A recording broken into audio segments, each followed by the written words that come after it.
If the tangent of theta is the square root of 3, find two possible values of the sine of theta. In this particular case, we want to write the tangent of theta as the sine of theta divided by the cosine of theta. And we are being told that that ratio is equal to the square root of 3 right here. So we'll go ahead and set that equal to the square root of 3.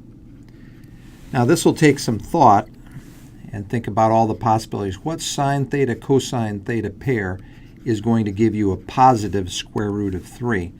Well, one of those pairs is the square root of 3 over 2 for the sine and 1/2 for the cosine. Notice in that particular case that the 2's are canceling, and because the 2's are canceling, that's equal to the square root of 3. Now there is a second case, and that's why they're asking for two possible values. You could also have negative square root of 3 over 2, negative 1/2, and in that case not only are the 2's canceling, but the negatives are also canceling, and that'll give you the square root of 3. So you've now seen two different ways of getting the square root of 3 for the tangent of theta. Now the next question is, where are those? And so take a look at what we have. The numerator here is the sine of theta, and the denominator is the cosine of theta.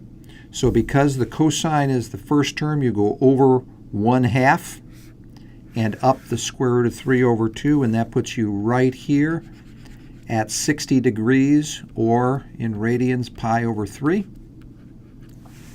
And in the second case, you have a cosine of negative 1/2, so that takes you negative 1/2 in this direction, and then a sine of negative square root of 3 over 2, and that brings you right down to here. And that angle right there is 4 pi over 3. The next question is, what is the second component here? That is, what is the sine of pi over 3? And that sine of pi over 3 is the square root of 3 divided by 2. And that also, not surprisingly, is the numerator up top here. The other question is, on the second angle, what is the sine of 4 pi over 3? Notice in this case, cosine is the first component, that's negative 1/2. The sine is negative square root of 3 over 2. And that is the second possibility. And again, not surprisingly, that's also the numerator here in our expression.